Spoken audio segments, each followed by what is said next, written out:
Viewers, আশা কৰোঁ সকলোৱে ভালে আছে। আজি মই আপোনালোকক এটা সৰু ট্ৰিক্স ক'ম, যিটো ব্যৱহাৰ কৰিলে আপোনাৰ এটা ডাঙৰ সমস্যা সমাধান হ'ব। আমাৰ প্ৰায়ভাগ মানুহৰে এই সমস্যা হোৱা দেখা যায়। কিছুমান মানুহৰ ঠাণ্ডা দিনত আৰু কিছুমানৰ 12 মাহ মানে গোটেই বছৰটোতে এই সমস্যাৰ সন্মুখীন হ'বলগীয়া হয়। বেছিভাগ জেন্টছসকলক এই সমস্যাত ভুগি থকা দেখা যায়। সমস্যাটো হ'ল আমাৰ ওঁঠ ফটা। আৰু মই জেন্টছসকলক বেছিকৈ ভোগাৰ কাৰণটো কোৱাৰ কাৰণ হ'ল তেওঁলোকে ওঠত একো নলগায় আৰু হয়তো বহুতে বেয়াও পায়। এনেকুৱা বহুত ল'ৰাৰ ওঁঠ ফাটি তেজো ওলাই যায়। আৰু যিসকল ঘৰত থাকে তেওঁলোকে ভেসলিন আদি ব্যৱহাৰ কৰে। কিন্তু যিসকলে চাকৰি সূত্ৰে দিনটো বাহিৰত থাকে তেওঁলোকে বেছিকৈ এই সমস্যাত ভোগে।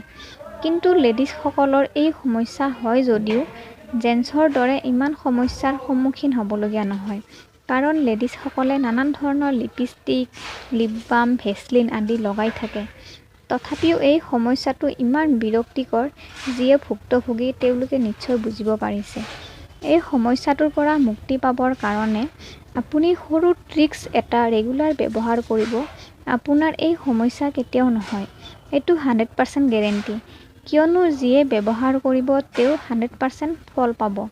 আপুনি ৰাতিপুৱা গা ধোৱাৰ পিছত অলপ সৰিয়হৰ তেল আপোনাৰ নাভিত লগাই 30 ছেকেণ্ড মালিচ কৰে, এই সমস্যাৰ পৰা মুক্তি পাব। এনেকুৱা বহুত মানুহ আছে তেওঁলোকৰ ওঁঠ বহুত শুকান হৈ থকা দেখা যায়। তেওঁলোকৰ ওঁঠ অইলী হ'ব আৰু এই সমস্যা দূৰ হ'ব।